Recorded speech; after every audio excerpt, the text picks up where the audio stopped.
আমি এটা কথা স্পষ্টকৈ কৈ দিছো, তাত এটা ভিডিঅ'ত স্পষ্ট হৈছে যে ফ্ৰী খানা খাবলৈ আহে সকলো। সেই মহিলাগৰাকীয়ে অসমীয়া জাতিটোক তুচ্ছতাচ্ছিল্য কৰিলে ফ্ৰী খানা খায় বুলি। এতিয়া চৰকাৰে তাইক জেলত ফ্ৰী ভাত খুৱাবনে নোখুৱাই তাইক লৈ আমাৰ প্ৰশ্ন আছে, আৰু তাইক গ্ৰেপ্তাৰ কৰিব লাগিব। তাই বাপেকৰ অসম নেকি এখন? তাই আমাৰ জাতিক তুচ্ছতাচ্ছিল্য কৰিব। জাতি মাটিৰ ভেটিৰ কথা কয়, জাতি মাটি ভেটিৰ কথা কোৱা চৰকাৰৰ দিনত অসমীয়া জাতিক ফ্ৰী খানা খায় বুলি তুচ্ছতাচ্ছিল্য কৰিব। এই কথাবিলাক হ'ব পাৰে নেকি কেতিয়াবা? আৰু এটা কথা স্পষ্ট, সেই মহিলাগৰাকীক এৰেষ্ট কৰিব লাগিব আৰু শংকৰজ্যোতি বৰুৱাক অতি শীঘ্ৰে মুক্তি দিব লাগিব।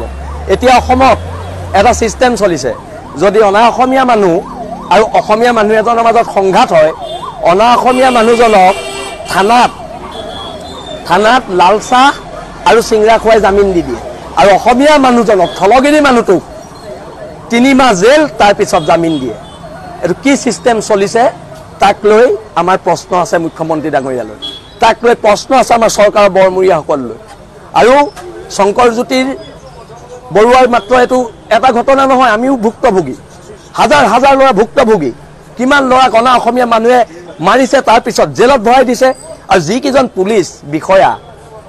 পুলিচ বিষয়াই অসমীয়া ল'ৰাবোৰক, নিজৰ ল'ৰাবোৰক জেলত ভৰাই আছে, মই আপোনালোকলৈ এটা অনুৰোধ কৰিছোঁ, যেতিয়া আপোনালোক ৰিটায়াৰ হ'ব, তাৰপিছত যদি আপোনালোকৰ ল'ৰা ছোৱালীৰ ওপৰত আক্ৰমণ হয়, তেতিয়া কিন্তু আপোনালোক বিলাচী থানা নামৰ এই সত্তাটোৰ ওচৰলৈ আহিব লাগিব।